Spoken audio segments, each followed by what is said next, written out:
الحمد لله الذي نحمده ونستعينه ونستغفره ونؤمن به ونتوكل عليه ونعوذ بالله في شرور أنفسنا ومن سيئات أعمالنا. اللهم افتح علينا حكمتك وانشر علينا من رحمتك يا ذو الجلال والإكرام. آمین یا رب العالمین. ثم ما بعد. السلام علیکم ورحمۃ اللہ وبرکاتہ. الحمدللہ ثم الحمدللہ. آج ایک بہت امپورٹنٹ ٹاپک لے کے آئی ہوں جس کا نام ہے امہات المومنین یعنی ازواج مطہرات. ہمارے پیارے نبی صلی اللہ علیہ وآلہ وسلم کی وائفز اور ان کے گھریلو جو زندگی تھی اس کے بارے میں انشاءاللہ تعالیٰ اس پوری سیریز میں ہم لوگ گفتگو کریں گے. یہ ایک انتہائی امپورٹنٹ ٹاپک ہے اور دیکھا جائے تو کنٹروورشل بھی ہے کہ بہت سارے لوگ اعتراضات اٹھاتے ہیں نعوذ باللہ رسول اللہ صلی اللہ علیہ وآلہ وسلم کی تعداد ازواج کے اوپر. اسی وجہ سے میں نے امپورٹنٹ سمجھا کہ ہم سب کو معلوم ہونا چاہیے. عام زندگیوں میں عام گھروں میں عورتوں کو یہ باتیں معلوم نہیں ہوتی، مردوں کو بھی یہ بات معلوم نہیں ہوتی کہ ہمارے پیارے نبی صلی اللہ علیہ وآلہ وسلم کی تعداد ازواج کی وجہ کیا تھی. مجھے خاص طور پہ جو ٹریگر ہوئی بات وہ یہ تھی کہ میں اپنے لیکچر میں پہلے بھی بتا چکی ہوں، دوبارہ بتاتی ہوں کہ میں نے لیکچر میں ایک سنا کہ ایک آدمی کہہ رہا تھا کہ میں اچھا خاصا مسلمان تھا اور میں ٹریول کر رہا تھا، کہیں دوسرے ملک جا رہا تھا، 4 گھنٹے کی میری فلائٹ تھی اور میں جہاز میں جب بیٹھا تو میرے برابر والی سیٹ پہ ایک عورت آ کے بیٹھی جو کہ شاید نان مسلم تھی، ایتھیسٹ تھی، واللہ عالم. اس نے مجھ سے سوال کیا کہ آپ کون ہیں، آپ کا مذہب کیا ہے. میں نے جواب دیا کہ اسلام ہے. تو اس نے کہا اچھا ذرا مجھے اپنے رسول اللہ صلی اللہ علیہ وآلہ وسلم کی ازواج کے بارے میں بتائیے کہ انہوں نے اتنی شادیاں کیوں کی ہیں. تو کہنے لگا مجھے تو معلوم ہی نہیں تھا، علم ہی نہیں تھا مجھے کہ کتنی شادیاں ہیں اور وجہ کیا ہے ان شادیوں کی. پھر کہنے لگا وہ کہ اس عورت نے مجھ سے نعوذ باللہ اتنی غلط باتیں کی اور ایسی باتیں کی کہ میں جب 4 گھنٹے کی فلائٹ سے اترا ہوں تو میں ایتھیسٹ ہو چکا تھا. نعوذ باللہ میں نے اللہ کو، اللہ کے رسول کو، سب کو ماننا چھوڑ دیا تھا. اور اس کی وجہ کیا تھی؟ کم علمی تھی، لا علمی تھی، یعنی علم ہی نہیں تھا. اور ہم میں سے اکثر لوگوں کو علم نہیں ہے کہ رسول اللہ صلی اللہ علیہ وآلہ وسلم نے جو یہ شادیاں کی ان کی وجہ کیا ہے. ایک بات کا تو علم ہم سب کو ہونا چاہیے کہ رسول اللہ صلی اللہ علیہ وآلہ وسلم کی پوری زندگی اللہ تعالیٰ کے احکامات پہ مبنی تھی. کوئی بھی چیز انہوں نے اپنی خواہش سے کوئی کام نہیں کیا اپنی زندگی میں. اللہ تعالیٰ نے جو حکم دیا وہی انہوں نے کیا. تو انشاءاللہ تعالیٰ ہم دیکھیں گے اس پوری سیریز میں کہ اللہ تعالیٰ نے ایسا حکم کیوں دیا اور رسول اللہ صلی اللہ علیہ وآلہ وسلم کی متعدد شادیوں کی ریزن کیا تھی، وجہ کیا تھی انشاءاللہ تعالیٰ، تاکہ انشاءاللہ تعالیٰ جب کوئی بھی اسی قسم کا نامعقول انسان ہماری زندگی میں آئے، ہم سے کبھی اللہ نہ کرے کہ ٹکرائے، مگر اگر ٹکرا جائے تو ہمارے پاس سالڈ ریزنز ہوں اس کو جواب دینے کی، اس کے منہ توڑ جواب دینے کے لیے ہمارے پاس ریزنز ہونے چاہیے. ہمارے پیارے نبی صلی اللہ علیہ وآلہ وسلم کی پاک زندگی کو ڈیفینڈ کرنے کے لیے ہمارے پاس سالڈ ریزنز ہونے بہت زیادہ ضروری ہیں، معلومات ہونی بہت زیادہ ضروری ہیں. تو انشاءاللہ تعالیٰ اللہ سے امید ہے کہ ہم سب کے لیے بہت زیادہ ہیلپ فل اور یوزفل ہو یہ سارے ٹاپکس اور یہ ساری لیکچرز انشاءاللہ تعالیٰ. تو شروع کرتے ہیں. جیسے کہ ہمیں پتہ ہے کہ رسول اللہ صلی اللہ علیہ وآلہ وسلم کے اصحاب کرام ان کے ساتھ تھے، ایک پوری مردوں کی جماعت تھی، بہت سارے یعنی کہ اس میں لوگ شامل تھے، بہت سارے مدینہ کے اور ڈفرینٹ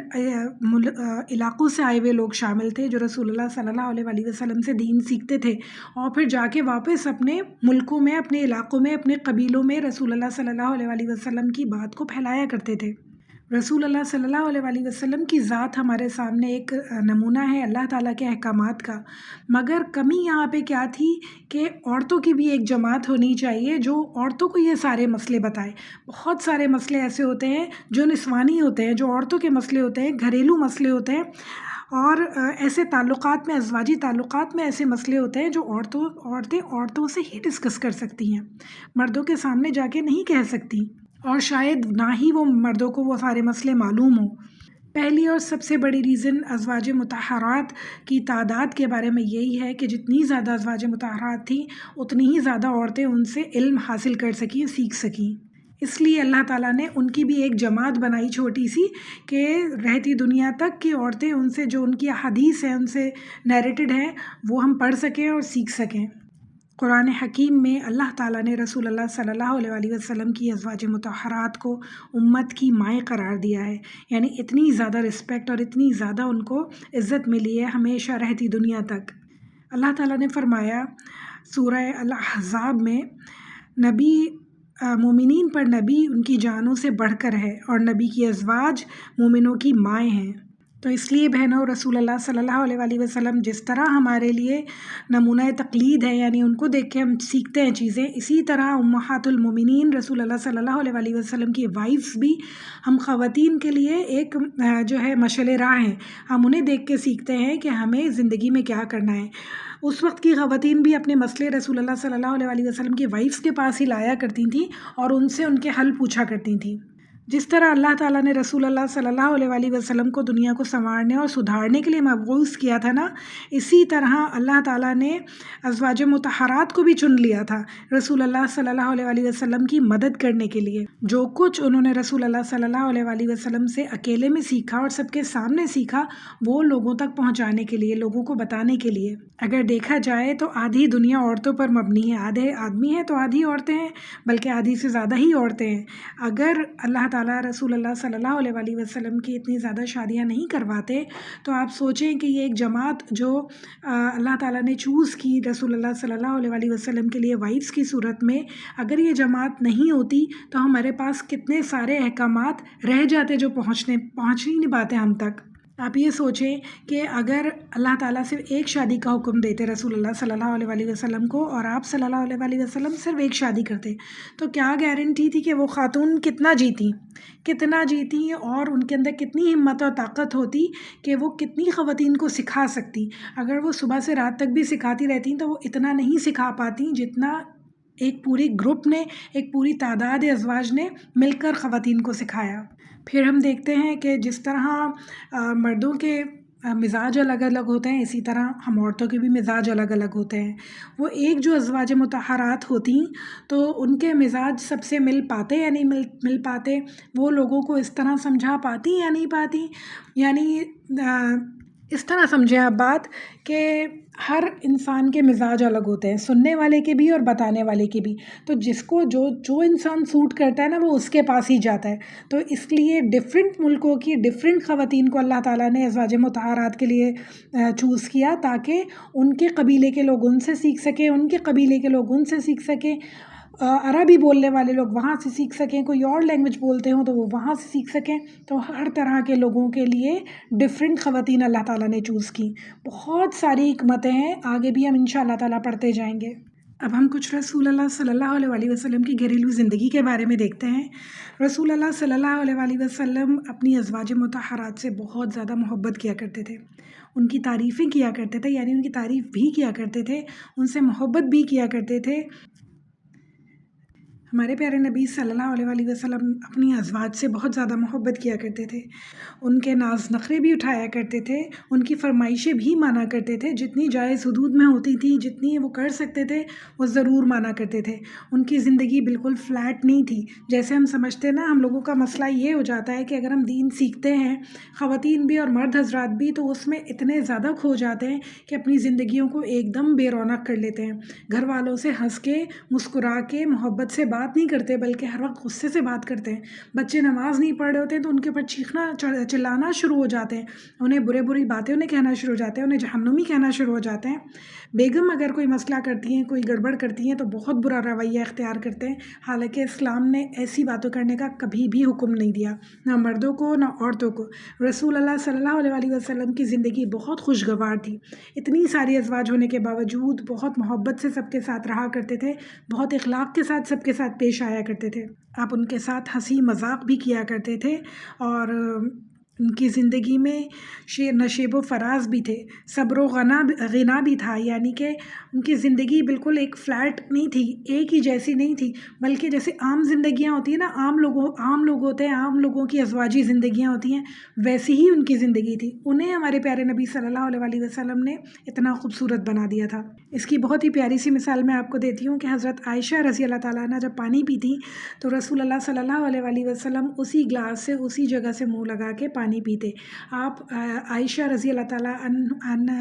عنہا جب کوئی ہڈی کھاتی یا ہڈی چوستی تو ہمارے پیارے نبی صلی اللہ علیہ وآلہ وسلم بھی وہی ہڈی اسی جگہ سے کھاتے، اسے چوستے، یعنی محبت کا اظہار دکھانے کے لیے اپنی وائف کے ساتھ۔ کتنی خوبصورت بات ہے۔ ایک دفعہ اہل حبشہ مسجد نبوی میں کرتب دکھا رہے تھے، تو حضرت عائشہ نے فرمائش کی رسول اللہ صلی اللہ علیہ وآلہ وسلم سے کہ مجھے بھی یہ کرتب دیکھنا ہے، تو آپ صلی اللہ علیہ وآلہ وسلم نے انہیں موقع فراہم کیا اور اپنے کندھے کے پیچھے سے کھڑے کر کے ان کو اپنے پیچھے کھڑے کر کے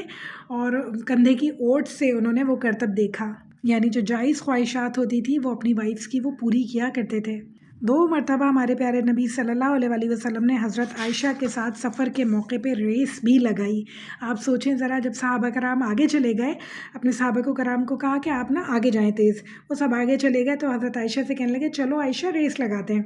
اور جب ریس لگائی انہوں نے تو پہلی دفعہ جب ریس لگائی تو حضرت عائشہ جیت گئی ان سے۔ پھر دوبارہ کچھ عرصے بعد، کچھ سالوں بعد دوبارہ سفر پہ جا رہے تھے تو اپنے صحابہ کرام کو تھوڑا سا آگے بھیج کے انہوں نے پھر کہا چلو عائشہ ریس لگاتے ہیں، اور پھر جب حضرت عائشہ نے ان کے ساتھ ریس لگائی، تھوڑی وہ بڑی بھی ہو گئی تھی عمر میں اور تھوڑی سی وہ صحت مند بھی ہو گئی تھی، تو رسول اللہ صلی اللہ علیہ وآلہ وسلم ان سے جیت گئے اور بہت خوشی کا اظہار کیا ان لوگوں نے، یعنی بہت مزہ آیا یہ چھوٹا سا ایک دوسرے کے ساتھ گیم کھیل کے۔ تو ہم لوگوں کو ایک دوسرے کے ساتھ خوش رہنے کے چھوٹے چھوٹے موقع ڈھونڈنے چاہیے۔ سب کچھ بہت بڑے بڑے موقع، بہت بڑی بڑی فیسلٹیز ہر انسان کو ہر جگہ نہیں مل سکتی، مگر ایک دوسرے کی دل لگی کے لیے، ایک دوسرے سے محبت کرنے کے لیے چھوٹی چھوٹی وجہیں، چھوٹی چھوٹی خوشیاں خوش ہونے کے لیے کافی ہوتی ہیں، جو ہمیں خود ہی ڈھونڈنی ہوں گی۔ آپ صلی اللہ علیہ وآلہ وسلم فرمایا کرتے تھے کہ تم میں سب سے اچھا وہ ہے جو اپنے گھر والوں کے ساتھ اچھا ہو، اور میں اپنے گھر والوں کے ساتھ سب سے زیادہ اچھا سلوک کرنے والا ہوں۔ اللہ تعالیٰ ہم سب کو بھی ہمارے پیارے نبی صلی اللہ علیہ وآلہ وسلم کی سنت پہ عمل کرنے والا بنائے، اپنے گھر میں سب کے ساتھ بہت اچھا سلوک کرنے کی توفیق عطا فرمائے انشاءاللہ۔ ہمارے ساتھ مسئلہ یہ ہوتا ہے، ہم گھر سے باہر تو اچھا سلوک کر لیتے ہیں مگر گھر والوں کے ساتھ ہمارا سلوک اچھا نہیں ہوتا، تو اللہ تعالیٰ ہم سب کو توفیق عطا فرمائے کہ ہم اپنے شوہر، اپنے بچے، اپنے جتنے گھر والے ہیں ان سب کے ساتھ بہت اچھا سلوک کریں انشاءاللہ۔ ہمارے پیارے نبی صلی اللہ علیہ وآلہ وسلم کا یہ معمول تھا کہ نماز عصر پڑھ کے آپ اپنی ازواج مطہرات سے ملنے کے لیے جایا کرتے تھے۔ ہمارے پیارے نبی صلی اللہ علیہ وآلہ وسلم کے گھر میں، یعنی ان کے نکاح میں، ایک ہی وقت میں مختلف حیثیت کی، مختلف عمروں کی، مختلف مزاجوں کی جو وائفز تھیں وہ شامل ہوا کرتی تھیں، وہ رہا کرتی تھیں۔ ان میں ورثائے عرب کی صاحبزادیاں بھی شامل تھیں، غریب نادار لڑکیاں بھی شامل تھیں، خوبصورت خواتین بھی شامل تھیں، عمر رسیدہ خواتین بھی شامل تھیں، اور چھوٹی عمر کی بھی خواتین شامل تھیں جو کہ تیز مزاج تھیں، اور صبر و تحمل والی اور حلم والی خواتین بھی شامل تھیں۔ مگر ایک بات یاد رہے، یہ بیویاں مختلف مزاج کی ضرور تھیں، مختلف حیثیتوں کی ضرور تھیں، مگر سب بہت زیادہ پاک صاف اور شریف النفس خواتین تھیں۔ خاص طور پہ اللہ تعالیٰ نے ہمارے پیارے نبی صلی اللہ علیہ وآلہ وسلم کے لیے انہیں چوز کیا تھا، تو سوچیں ان کے اندر کتنی زیادہ کوالٹیز ہوں گی۔ رسول اللہ صلی اللہ علیہ وآلہ وسلم کے گھر میں فقر و فاقہ کا دورہ تھا، یعنی مال اور دولت بہت کم تھا، تو 2 ماہ تک چولہا نہیں جلتا تھا، لیکن یہ اتنی اچھی ان کی بیویاں تھیں کہ صبر و تحمل سے کام لیا کرتی تھی، کبھی ان سے شکایت نہیں کرتی اور ان سے محبت کرتی ہیں اور ان کی دلجوئی کیا کرتی تھیں، یعنی رسول اللہ صلی اللہ علیہ وآلہ وسلم کو پریشان نہیں کرتی تھیں بلکہ ان کا ہر موقع پہ ہر طرح سے ساتھ دیا کرتی تھیں۔ ہمارے پیارے نبی صلی اللہ علیہ وآلہ وسلم ہر روز تھوڑی تھوڑی دیر اپنی تمام ازواج کے پاس جاتے، اور جن کے گھر پہ رات کو رکنے کا پروگرام ہوتا ان کے گھر پہ سب سے لاسٹ میں جاتے، اور ساری ازواج مطہرات ان کے گھر پہ جمع ہو جاتی، بہت دیر تک بیٹھ کے باتیں کرتے، ہنسی مذاق کرتے، ایک دوسرے کو قصے سناتے، اور پھر جب رات کو سونے کا ٹائم ہو جاتا تو ساری ازواج مطہرات اپنے اپنے گھروں پر واپس چلی جاتی۔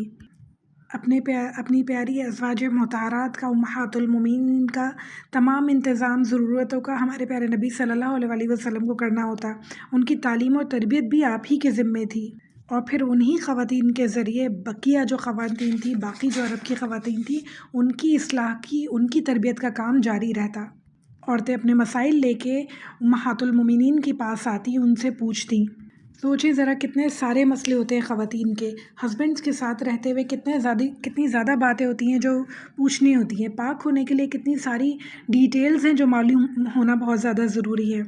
پیریڈز کے معاملات میں کتنی ساری چیزیں امپورٹنٹ ہوتی ہیں جو معلوم ہونا ضروری ہیں، پریگننسی کے بارے میں کتنی ساری چیزیں ہیں جو امپورٹنٹ ہیں، یہ ساری چیزیں صرف اور صرف خواتین ہی ایک دوسرے سے ڈسکس کر سکتی ہیں۔ تو اس لیے اللہ تعالیٰ نے ایک گروپ آف خواتین، اللہ تعالیٰ نے رسول اللہ صلی اللہ علیہ وآلہ وسلم کے اتنے قریب رکھا جو ان سے ساری پرسنل باتیں پوچھ سکیں اور پھر آگے لوگوں تک، آگے خواتین کو وہ سکھا سکیں۔ دیکھیں آپ، قرآن میں یہ ساری باتیں موجود نہیں ہیں تو یہ ہم کہاں سے سیکھتے؟ اگر ازواج مطہرات نہیں ہوتی ہیں اور وہ آگے لوگوں کو، عورتوں کو نہیں سکھاتی تو پھر یہ ساری باتیں ہمیں کیسے پتہ چلتی؟ ہم دیکھتے ہیں کہ کون سی ازواج مطہرات سے کتنی احادیث مروی ہیں۔ حضرت عائشہ سے 2210 احادیث مروی ہیں۔ آپ یہ بتائیے کہ 2210 احادیث ہمارے پاس نہیں ہوتی تو ہم کتنے نقصان میں چلے جاتے، کتنی امپورٹنٹ باتیں ہمیں پتہ ہی نہیں چلتی کہ رسول اللہ صلی اللہ علیہ وآلہ وسلم کی جو مزاج تھا وہ کیسا تھا، ان کا بیویوں کے ساتھ رویہ کیسا تھا، پرسنل معاملات وہ کس طرح ہینڈل کیا کرتے تھے اپنی بیویوں کے ساتھ، یہ ساری چیزیں ہمیں کیسے پتہ چلتی؟ تو حضرت حفصہ کی 60 ہیں احادیث، حضرت سلمہ کی 378 ہیں، حضرت صفیہ کی 10، حضرت سودا 5، حضرت حبیبہ 65، حضرت مومنہ 76، سوری مومنہ نہیں، میمونہ۔ تو آپ یہ بتائیں کہ یہ ساری باتیں کتنی امپورٹنٹ احادیث ہمیں پتہ چلی ازواج مطہرات سے، یعنی دینی معاملات وہ آپس میں ڈسکس کیا کرتے تھے۔ کوئی بات اگر سمجھ میں نہیں آ رہی ہے تو وہ پوچھا کرتی تھی کہ یہ ایسا کیوں ہے، ایسا کیوں نہیں ہے، مجھے بتانا ہے۔ کسی کو آپ بتا رہے ہیں تو کتنے سارے سوال آتے ہیں، وہ سارے سوال ڈائریکٹلی وہ رسول اللہ صلی اللہ علیہ وآلہ وسلم سے پوچھا کرتی تھیں اور پھر خواتین تک پاس آن کیا کرتی تھیں۔ پھر ہم دیکھتے ہیں کہ اس کے باوجود بھی رسول اللہ صلی اللہ علیہ وآلہ وسلم کی زندگی خشک نہیں تھی، بوجھل نہیں تھی۔ وہ صرف یہی کام نہیں کرتے رہتے تھے، مطلب یہ کہ صرف وہ پڑھنے لکھنے کا کام نہیں کرتے تھے بلکہ اپنی ازواج مطہرات کے ساتھ ٹائم بھی پاس کیا کرتے تھے، ان سے باتیں بھی کیا کرتے تھے، ان کے ساتھ اچھا رویہ بھی رکھا کرتے تھے۔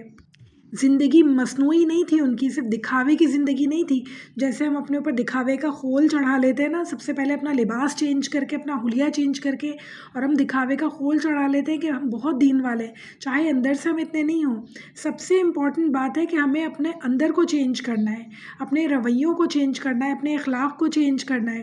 اپنی زندگیوں میں ایک دوسرے سے محبت کرنی ہے، ایک دوسرے کی عزت کرنی ہے، گھر کا ماحول ہمیشہ اچھا رکھنا ہے، ایک دوسرے سے اچھی سے بات کرنی ہے، ایک دوسرے سے مسکرا کے ملنا ہے۔ رسول اللہ صلی اللہ علیہ وآلہ وسلم کا گھر بھی عام انسانوں کے گھروں کے جیسا تھا،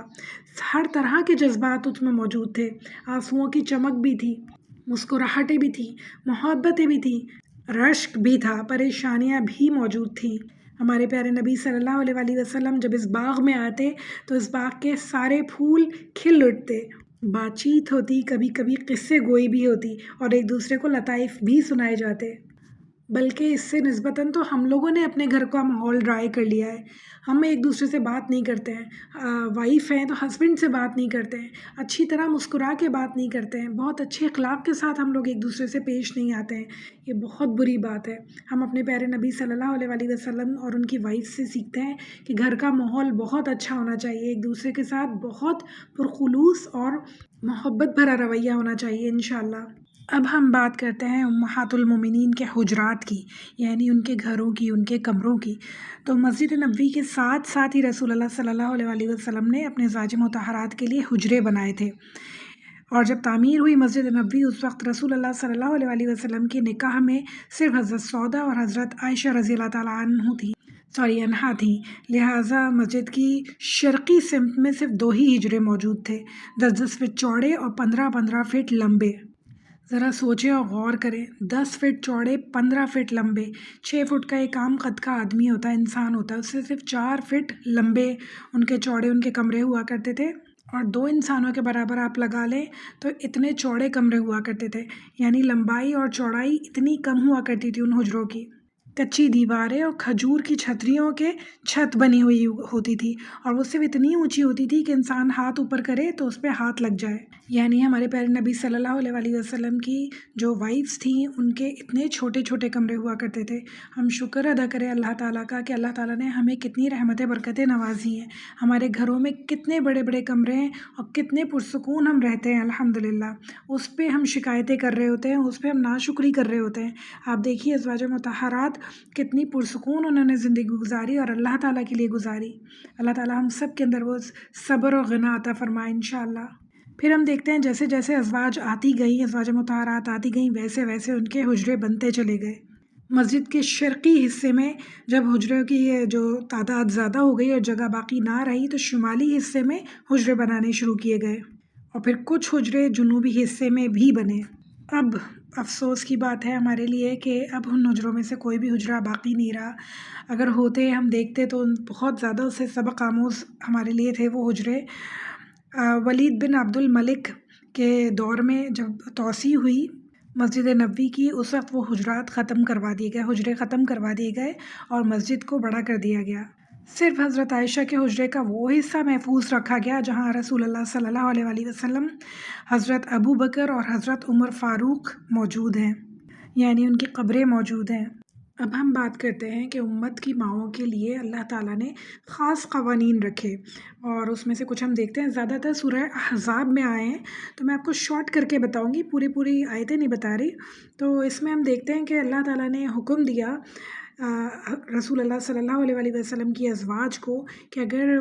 لوگوں کو تم سے کچھ مانگنا ہو تو وہ پردے کے پیچھے سے مانگے۔ یہاں اللہ تعالیٰ پردے کے احکامات دے رہے ہیں اور پھر فرما رہے ہیں ازواج نبی کے لیے اس میں کوئی مذائقہ نہیں ہے کہ ان کے باپ، ان کے بیٹے، ان کے بھائی، بھتیجے، بھانجے اور میل جول کی عورتیں اور دوسری جو میل جول کے خواتین ہوتی ہیں وہ تمہارے گھروں میں آئیں۔ یعنی کہ اللہ تعالیٰ یہاں یہ بتا رہے ہیں رسول اللہ صلی اللہ علیہ وآلہ وسلم کی وائفس کے ذریعے ہم سب کو بھی کہ ہمارے جو محرم رشتے ہیں ان کے سامنے آنا، ان سے باتیں کرنا، ان کے ساتھ بیٹھنا بالکل بھی منع نہیں ہے۔ وہ آرام سے گھر میں آ سکتے ہیں، بات چیت کر سکتے ہیں۔ پھر اسی آیت میں آگے چل کے ہم دیکھتے ہیں اللہ تعالیٰ فرما رہے ہیں اے نبی اپنی بیویوں اور بیٹیوں اور اہل ایمان کی عورتوں سے کہہ دو کہ وہ اپنے اوپر اپنی چادروں کے پلو لٹکا لیا کریں، یہ زیادہ مناسب طریقہ ہے کہ وہ پہچان لی جائیں اور نہ ستائی جائیں، اللہ غفور رحیم ہے۔ بہت سارے مفسرین، بہت سارے علماء اس کی الگ الگ تفسیر کرتے ہیں کہ کچھ کہتے ہیں کہ پلو لٹکا لیا جائے اس کا مطلب ہے کہ چہرے کا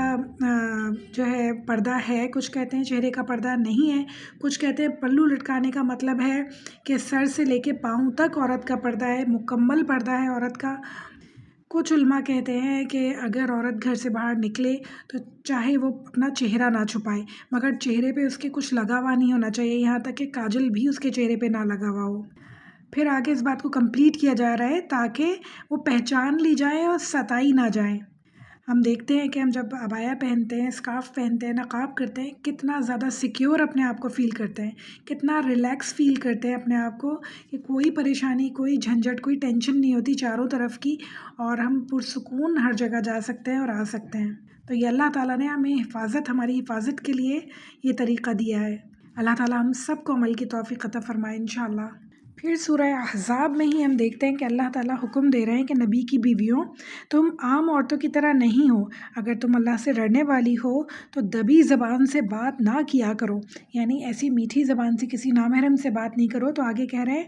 کہ دل کی خرابی میں مبتلا کوئی شخص لالچ میں پڑ جائے، یعنی کسی کے دل میں خرابی ہے اگر تو وہ اسے کوئی امید، کوئی آسرا نظر آ جائے، ایسی الفاظ میں بات نہیں کیا کرو۔ یعنی کسی نامحرم سے بات کرنی پڑ جائے تو نرم الفاظ نہیں ہونے چاہیے، ایسے الفاظ نہیں ہونے چاہیے کہ سامنے سننے والا اگر اللہ نہ کرے کہ اس کے دل میں کوئی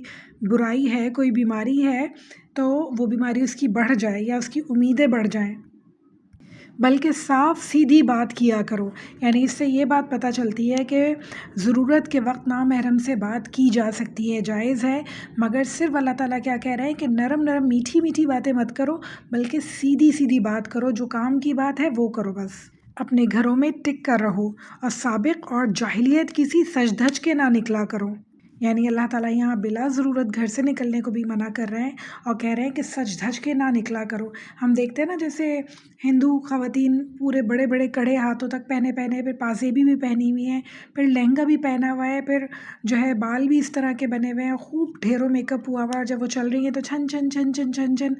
واللہ عالم اسی قسم کا کچھ ان کا لباس ہو۔ تو اللہ تعالیٰ کہہ رہے ہیں کہ سج دھج کے نہ نکلو، اور ہمارے لیے کیا سجنا دھجنا ہے کہ ہم بے پردہ ہو کے نہ نکلیں، ہم بہت سارا میک اپ کر کے نہ نکلیں، یا کسی بھی قسم کا ایسا ڈریس پہن کے نہ نکلیں کہ اللہ نہ کرے کہ ہم سے ہماری طرف کوئی اٹریکشن پیدا ہو، کسی کے دل میں بھی خرابی ہمیں دیکھ کے پیدا ہو اور اس کا گناہ ہمارے سر آئے۔ اللہ تعالیٰ اس بات سے ہم سب کو بچائے انشاءاللہ۔ اس بات سے ہمیں کیا پتہ چلتی ہے بات کہ ہم جو کہتے ہیں نا کہ نظر تمہاری گندی ہے اور نقاب ہم کریں، نظر تمہاری گندی ہے اور عبایا ہم پہنیں، تو یہ عبایا جو ہے پہننے کا، یہ نقاب کرنے کا یا یہ جو پردہ کرنے کا حکم ہے، یہ کسی انسان نے نہیں دیا ہے، یہ اللہ تعالیٰ کی طرف سے ہے، یہ اسلام کے رولز ہیں۔ اور جب آپ نے کلمہ پڑھ لیا اور آپ اس میں آ گئے تو یہ رولز فالو کرنا آپ کا فرض بنتا ہے۔ اللہ تعالیٰ ہم سب کو ہدایت دے، عقل اور شعور دے، اور بات کہنے سے پہلے ہم سوچا کریں کہ ہم کیا بات کہہ رہے ہیں، کہ اللہ نہ کرے یہ اللہ تعالیٰ کے رولز کے خلاف بات تو نہیں ہے۔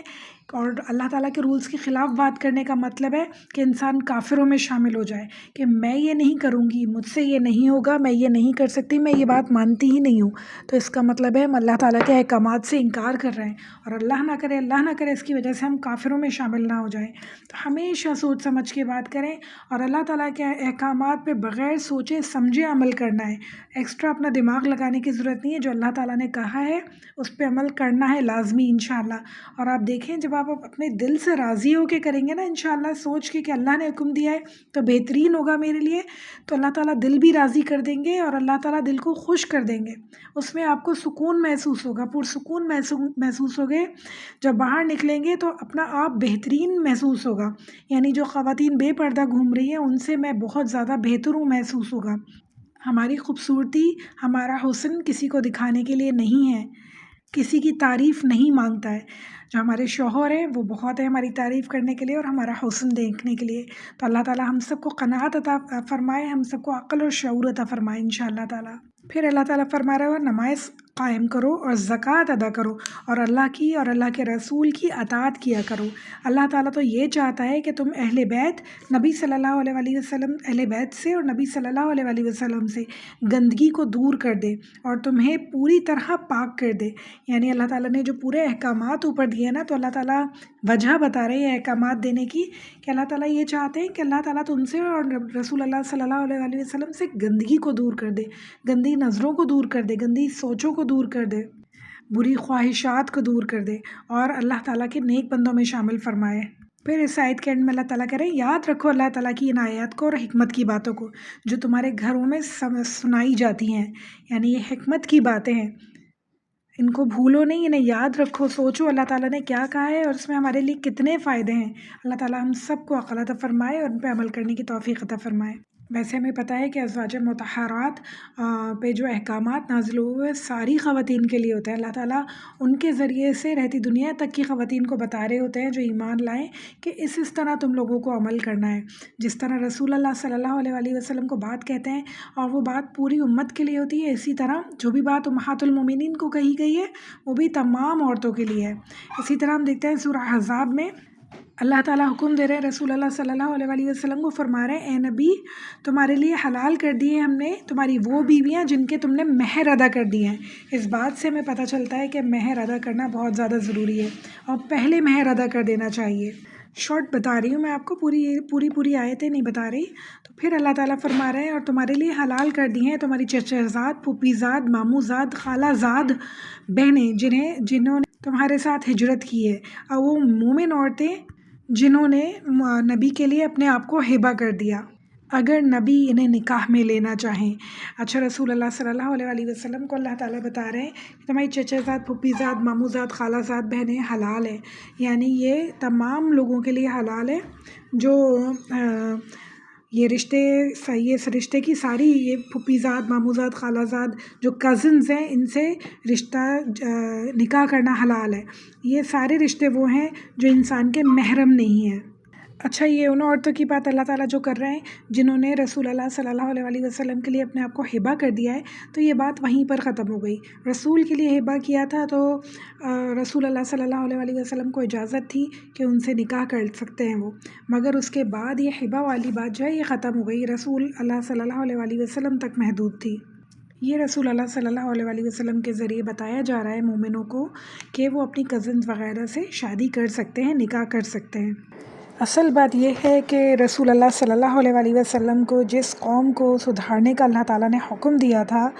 جس قوم کو اسلامی نقطہ نظر سمجھانے کا حکم دیا تھا، وہ تہذیب و تمدن سے بہت زیادہ دور تھے۔ انہیں ہر شعبۂ زندگی میں تعلیم اور تربیت دے کر اعلیٰ درجے کی مذہبی اور پاکیزہ قوم بنانا تھا ہمارے پیارے نبی صلی اللہ علیہ وسلم کو۔ اور اس کام کے لیے صرف مردوں کو تعلیم دینا کافی نہیں تھا، بلکہ عورتوں کی تربیت بھی بہت زیادہ ضروری تھی۔ اس لیے عورتوں میں کام کرنے کی صورت سے ایک یہی تھی کہ آپ صلی اللہ علیہ وسلم مختلف عمروں، مختلف ذہنی صلاحیتوں کی متعدد خواتین سے نکاح کریں، ان کی براہ راست تعلیم اور تربیت کریں، اور پھر انہیں اپنی مدد کے لیے تیار کریں، اور پھر ان سے شہری، بدوی یعنی گاؤں کی خواتین، جوان، ادھیڑ عمر، بوڑھی، ہر قسم کی خواتین کو دین سکھانے اور اخلاقی تربیت کرنے کا ان سے کام لیا جائے۔ یہ ایک بہت بڑی ذمہ داری تھی، بہت بڑی ذمہ داری۔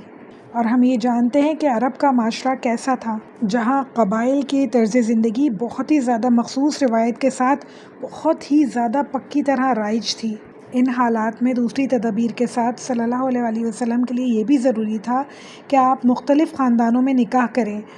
بہت سی دوستیوں کو پختہ کریں اور بہت سی دشمنیوں کو ختم کر دیں۔ یعنی بہت ساری خواتین ہمارے پیارے نبی صلی اللہ علیہ وسلم نے اس لیے بھی چوز کی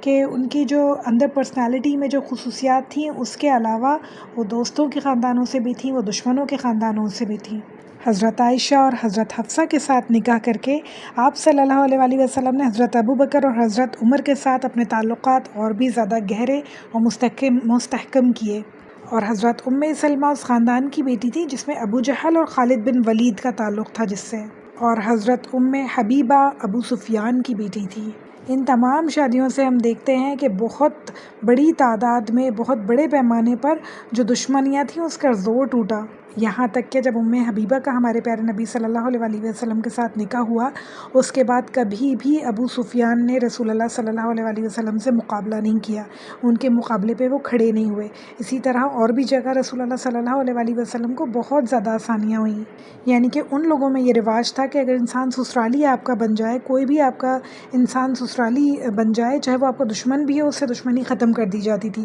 اور اس کی عزت کی جاتی تھی۔ اسی طرح ہم دیکھتے ہیں حضرت صفیہ، حضرت جویریہ اور حضرت ریحانہ یہودیوں کے خاندانوں سے تھیں۔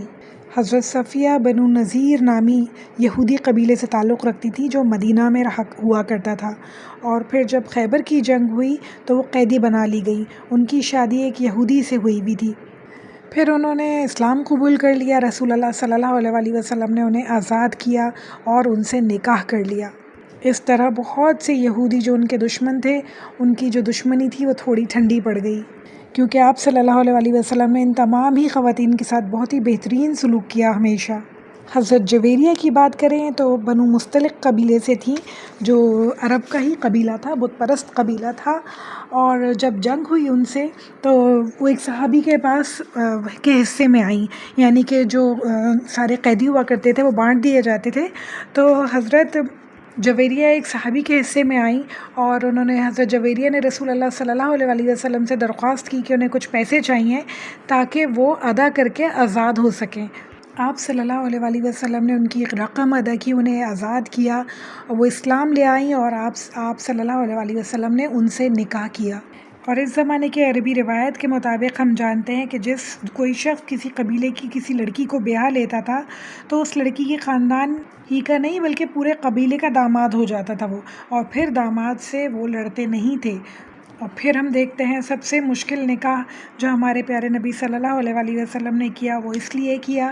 کیونکہ معاشرے میں جو فرسودہ روایات تھیں اور جو آج کل بھی موجود ہیں، منہ بولے بیٹے کی بیوی سے انہوں نے شادی کی اللہ تعالیٰ کے حکم سے، تو اس کے بارے میں بھی ہم ڈیٹیلز پڑھیں گے کہ ایسا کیوں ہوا تھا۔ یعنی ہم دیکھیں گے انشاءاللہ تعالیٰ اپنے آگے لیکچرز میں کہ رسول اللہ صلی اللہ علیہ وسلم کے یہ بھی بہت بڑا چیلنج تھا ان کے لیے، مختلف خواتین سے، مختلف قبیلوں کی خواتین سے شادی کرنا، پھر انہیں سیٹل کرنا، پھر انہیں ان کی تربیت کرنا اور انہیں تیار کرنا آگے ان کے جو اللہ تعالیٰ نے ان سے کام لینا تھا اس کے لیے۔ تو ہم نے یہ دیکھا کہ رسول اللہ صلی اللہ علیہ وسلم نے اللہ تعالیٰ کے دین کو پھیلانے کے لیے مختلف جگہ نکاح کیے، مختلف قبائل کی مختلف پس منظر رکھنے والی خواتین سے نکاح کیے، جن میں قریش کی خواتین موجود تھیں، بنو مستلق کی خواتین موجود تھیں، یہودی قبیلے کی خواتین تھیں، حبشہ ہجرت کرنے والی ایک بیوہ خاتون تھی، اور ہمیں مقصد پتہ چلتے ہیں ہمارے پیارے نبی صلی اللہ علیہ وسلم کے عمل کے، قبائل کے درمیان دشمنی ختم کرنا، اسلام کی دعوت پھیلانا، غلاموں اور قیدیوں کی آزادی، بیوہ عورتوں کی کفالت۔ اور یہ کتنا بڑا چیلنج تھا ہمارے پیارے نبی صلی اللہ علیہ وسلم کے لیے کہ ہر قبیلے کے رسم و رواج، مزاج اور معاشرتی فرق کو سنبھالنا، یعنی ان سب چیزوں کو سنبھال کے وہ چلے۔ آسان نہیں تھا بالکل بھی ان کے لیے۔ پھر چاروں طرف سے اتنے اعتراضات ہوتے تھے۔ جب رسول اللہ صلی اللہ علیہ وسلم نے حضرت زینب سے نکاح کیا، اس پہ اتنے اعتراضات ہوئے، حالانکہ اللہ تعالیٰ کی کتنی بڑی مصلحت تھی جو اللہ تعالیٰ رہتی دنیا تک کے لوگوں کو سمجھانا چاہتے تھے۔ ان کے اپنے لیے کتنا مشکل تھا اس بات کو سمجھنا، اس بات کو ڈائجسٹ کرنا اور پھر اللہ کے حکم پہ لبیک کہنا، مگر ہمارے پیارے نبی صلی اللہ علیہ وسلم نے ہم سب کے لیے، دین کے لیے یہ کام کیا۔ اور ہم سب کو سمجھنی ہوگی یہ بات کہ رسول اللہ صلی اللہ علیہ وسلم نے یہ شادیاں کسی حسن کی وجہ سے نہیں بلکہ اپنی ذمہ داری کی وجہ سے کی، اور خود انہوں نے یہ شادیاں جوانی میں نہیں کی بلکہ اپنی کافی ایج آنے کے بعد کی۔ حضرت خدیجہ سے جب ان کی شادی ہوئی، جب رسول اللہ صلی اللہ علیہ وسلم جوان تھے، حضرت خدیجہ ان سے 15 ایئرز بڑی تھیں۔ اس کے بعد جب تک حضرت خدیجہ کا انتقال نہیں ہو گیا، رسول اللہ صلی اللہ علیہ وسلم نے کوئی شادی نہیں کی۔ اس کے بعد جب اللہ تعالیٰ کا حکم آنا شروع ہوا، مختلف موقع ایسے آنے شروع ہوئے جس پہ آپ کا نکاح کرنا ضروری تھا، تو اس وجہ سے رسول اللہ صلی اللہ علیہ وسلم پہ جیسے جیسے حکم آتا گیا ویسے آپ نکاح کرتے چلے گئے۔ سوچیں اگر رسول اللہ صلی اللہ علیہ وسلم کی صرف ایک وائف ہوتی تو اتنی ساری عورتوں کو کس طرح سارے مسائل بتا سکتی تھی۔ طہارت کے مسائل ہیں، رشتہ ازواج کے مسائل ہیں، خواتین کے پرسنل مسائل ہیں، پھر گھر کے اندر کی سنتیں ہیں جو چھوٹی چھوٹی ہزاروں ہمیں دکھائی دیتی ہیں، جو سنائی دیتی ہیں، ان کی وجہ ازواج مطہرات ہی ہیں جو آج تک یہ عورتوں تک یہ ساری باتیں پہنچی ہیں۔ انشاءاللہ تعالیٰ آنے والے لیکچر میں ہم دیکھیں گے کہ حضرت خدیجہ کی زندگی کیسی تھی اور رسول اللہ صلی اللہ علیہ وسلم کی ان سے کب شادی ہوئی، کیا حالات تھے، اور اس سے رسول اللہ صلی اللہ علیہ وسلم کو اور دین اسلام کو کیا کیا فائدے ہوئے ان کی شادی سے۔ تو انشاءاللہ تعالیٰ کا نیکسٹ لیکچر میں ہم حضرت خدیجہ کے بارے میں پڑھیں گے۔ اللہ سے امید ہے کہ کافی کنفیوژنز دور ہوئی ہوں گی، کافی باتیں سمجھ میں آئی ہوں گی۔ ہمارے پیارے نبی صلی اللہ علیہ وسلم کے بارے میں جو اعتراضات کرتے ہیں لوگ، کافی حد تک انہیں یہ بات سمجھ آئی ہوگی کہ یہ نکاح کرنے کا مقصد کیا تھا، اور یہ نکاح آپ صلی اللہ علیہ وسلم کے لیے کوئی آسان بات نہیں تھی، ایک بہت بڑا چیلنج تھا، ایک بہت بڑا چیلنج تھا ہمارے پیارے نبی صلی اللہ علیہ وسلم کی زندگی میں۔ پوری زندگی جو مبعوث ہونے کے بعد کی ہے، بہت زیادہ اسٹرگل میں گزری ان کی۔ اللہ تعالیٰ ہم سب کو دین کا علم عطا فرمائے اور ہم سب کو دین کا علم حاصل کرنے کا شوق عطا فرمائے انشاءاللہ۔ ربی اعنی علی ذکرک و شکرک و حسن عباداتک، ربنا تقبل منا انک انت السمیع العلیم وتوب علینا انک انت التواب الرحیم۔ صلی اللہ تعالیٰ علی خیر خلقہ ازواجہ و ذریتہ اجمعین برحمتک یا ارحم الراحمین۔ السلام علیکم ورحمۃ اللہ وبرکاتہ۔